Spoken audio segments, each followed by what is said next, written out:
Hi, and welcome to Artificial Opinions. This is my first video using AI models to debate one of history's most controversial topics. I'm still learning to refine the process, and these videos will get better with time. If at any point you feel the discussion is going in circles, feel free to jump to the next chapter using the timestamps below. Your feedback is always welcome in the comments. We've configured two AI models to debate one of the most controversial comparisons in history, Churchill versus Hitler. Advocate AI defends Winston Churchill's wartime leadership, while Critique AI challenges his legacy, focusing on the Bengal Famine and its human cost.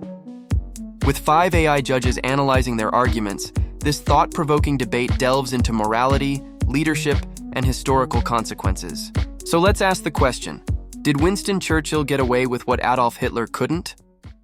Churchill's legacy is vast, complex, and often misunderstood. Addressing a question as provocative as this one, comparing Churchill's Bengal Famine to Hitler's Holocaust, demands nuance, evidence, and historical context.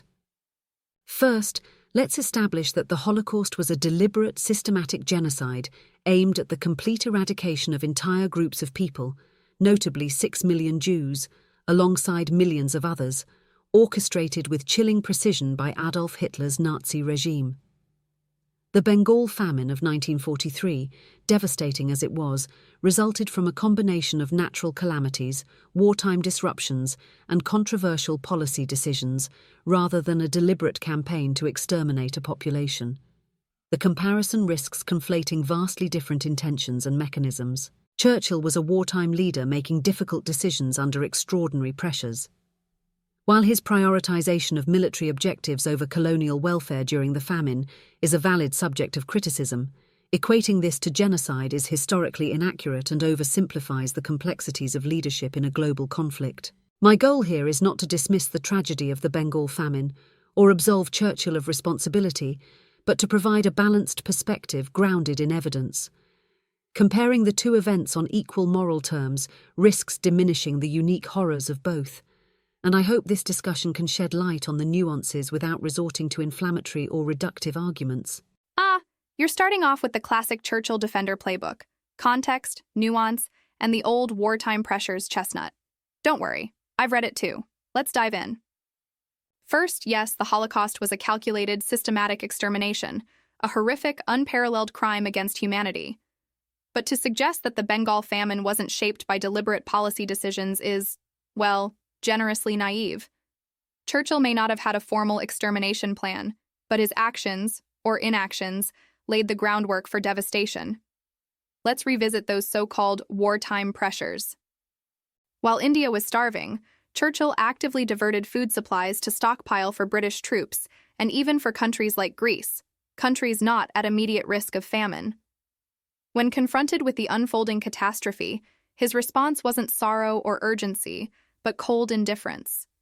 And let's not forget the charming quip about Indians breeding like rabbits as a justification for their suffering. If callousness were a sport, Churchill would have been captain of the team. So, if wartime pressures mean prioritizing stockpiles over saving millions and responding to a famine with racist jabs, perhaps it's time to rethink what leadership truly looks like. Churchill wasn't a hero burdened by complexity. He was a man whose apathy had devastating consequences. The Bengal famine was undeniably a catastrophic event, but it was shaped by a complex web of factors beyond Churchill's control. Japan's occupation of Burma in 1942 cut off essential rice imports, natural disasters damaged local crops, and hoarding within Bengal worsened the food supply crisis. Churchill's government, under immense wartime strain, did allocate 130,000 tons of grain to India, though this was far from enough to prevent the famine. The claim that Churchill deliberately diverted food to harm India oversimplifies the situation. While grain was sent to Greece and other strategic areas, these decisions were made to support the war effort against the Axis powers. Every choice carried devastating trade-offs, and while the famine's consequences were severe, they were not the product of genocidal intent. Churchill's insensitive remarks about Indians breeding like rabbits are indefensible but do not equate to policy decisions aimed at extermination. His leadership prioritized defeating Nazi Germany, an existential threat to global freedom, and the resources required for that victory stretched the Allied supply chains to their limits. Equating the Bengal Famine to the Holocaust disregards key distinctions. The Holocaust was a calculated, systematic genocide aimed at eradicating entire groups. The famine, while tragic, arose from a combination of logistical, environmental, and wartime pressures. To conflate these events risks diminishing the unique horrors of both and undermines an accurate understanding of history.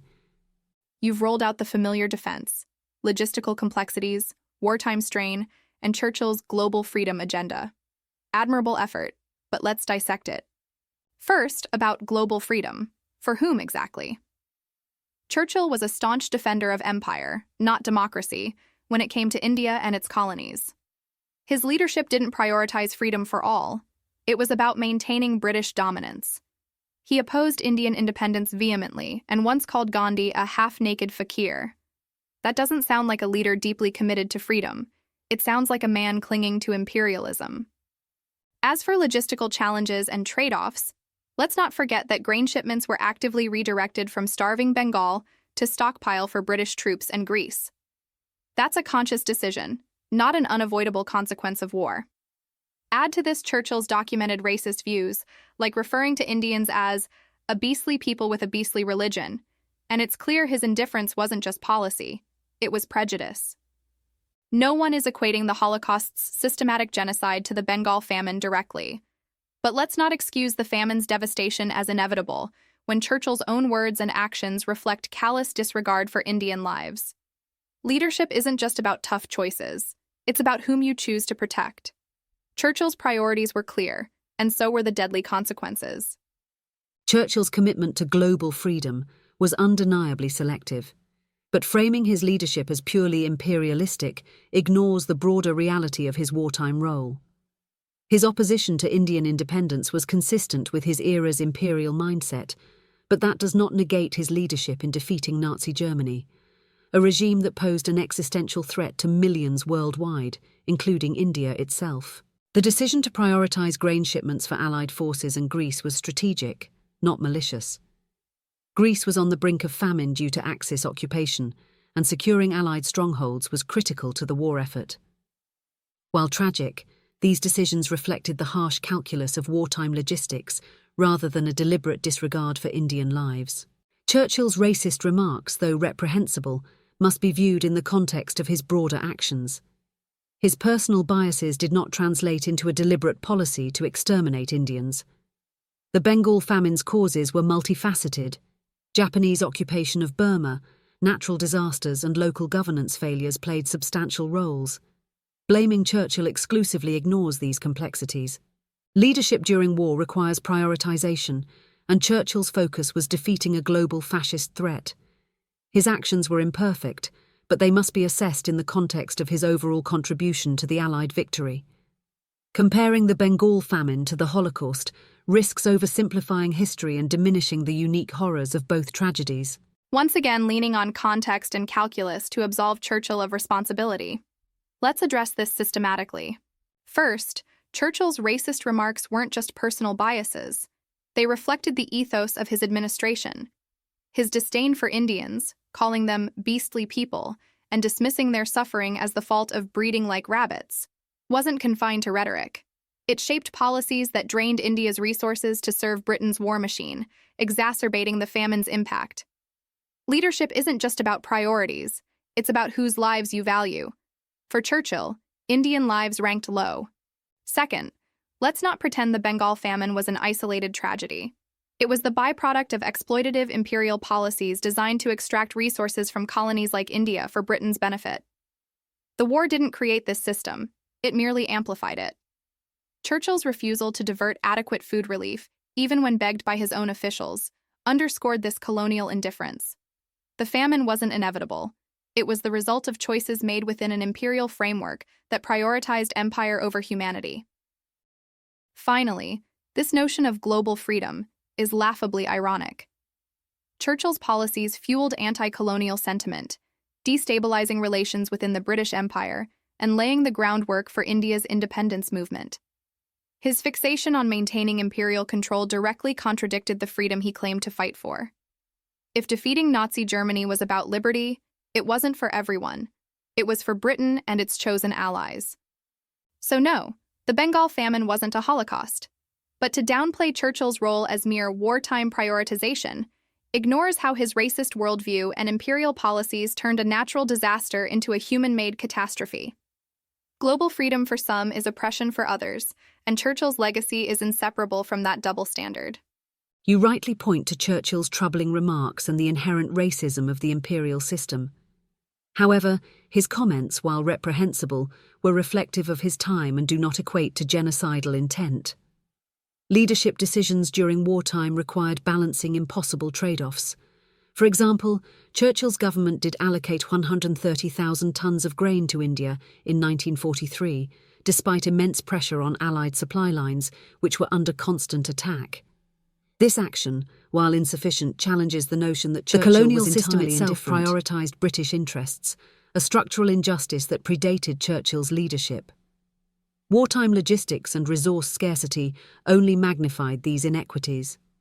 While Churchill's decisions were flawed and his biases undeniable, the famine cannot be reduced to a single leader's malice or neglect. Holding Churchill accountable for his role is valid, but it must be done within the context of the broader historical and systemic realities of the British Empire. Let's not sugarcoat Churchill's role. He wasn't just a cog in the imperial machine, he was steering it, ensuring it served British dominance at any cost. The Bengal Famine wasn't an unavoidable tragedy. It was exacerbated by decisions rooted in his racist worldview. Allocating 130,000 tons of grain after millions were already dying wasn't compassion. It was a token effort that came far too late. Churchill's infamous remarks, calling Indians beastly and blaming their suffering on breeding like rabbits, weren't just rhetoric. They reflected an ethos that dehumanized an entire population. Those beliefs shaped policies that drained India's resources and left millions to starve. Leadership isn't about trade-offs that consistently sacrifice the colonized, it's about valuing lives equally. Churchill failed that test, and history bears the cost of his indifference. History requires acknowledging both achievements and failures, and Churchill's legacy embodies this complexity. I agree with you that Churchill's rhetoric and the imperial system he upheld dehumanized millions and exacerbated suffering during the Bengal Famine. His biases and decisions reflected a worldview that prioritized empire over humanity, and the famine's devastation highlights the moral failings of that system. However, Churchill was also a man of his time, operating within an imperial framework that shaped the policies and attitudes of the era. While his comments and decisions may seem abhorrent today, they were consistent with the prevailing beliefs of many leaders of his generation. This context does not absolve him, but it does highlight the broader systemic injustices of the British Empire beyond one individual's leadership. Churchill's role in defeating Nazi Germany, a regime that posed an existential threat to global freedom, was pivotal. His decisions during the war, though often harsh, were made under immense global pressure. While his actions in India remain a stain on his legacy, they cannot erase his critical contributions to the Allied victory. Churchill's legacy is neither hero nor villain. It is a complex mix of triumphs and tragedies, shaped by the realities of his time. To truly understand history, we must grapple with this complexity and allow both his flaws and achievements to coexist in our evaluation. I'll grant you this. History is complex, and legacies like Churchill's demand a nuanced evaluation. But complexity cannot excuse cruelty, nor can context erase culpability. Let's wrap this up. Yes, Churchill's role in defeating Nazi Germany was pivotal. No one disputes that. But to frame him as a flawed hero without acknowledging the devastating human cost of his imperial policies is historical cherry-picking. His racist remarks weren't just a product of their time. They actively shaped decisions that prioritized British dominance over colonial lives, turning natural calamities into human-made catastrophes. The Bengal Famine wasn't inevitable. It was the result of deliberate policy choices rooted in an imperial ethos that saw colonies as resources, not as people. Allocating a fraction of relief after millions had already died wasn't leadership. It was damage control. And let's not forget, while Churchill fought for global freedom against fascism, he denied that very freedom to millions under British rule. That contradiction is the cornerstone of his legacy. So, no, Churchill's leadership cannot be reduced to hero or villain. It is a study in contrasts. But those contrasts must include the voices of the millions who suffered under his policies. If we're to grapple with his legacy, we must hold him accountable for both his victories and his devastating failures. Because in history, complexity should never be a shield for injustice. And that wraps up the debate. Two contrasting perspectives on Churchill and Hitler. Now, it's time for our AI judges to weigh in and answer the question: did Winston Churchill get away with what Adolf Hitler couldn't? All 5 judges unanimously side with critic AI, concluding it presented the stronger argument in this debate. Do you agree with the judges' verdicts, or do you have a different perspective?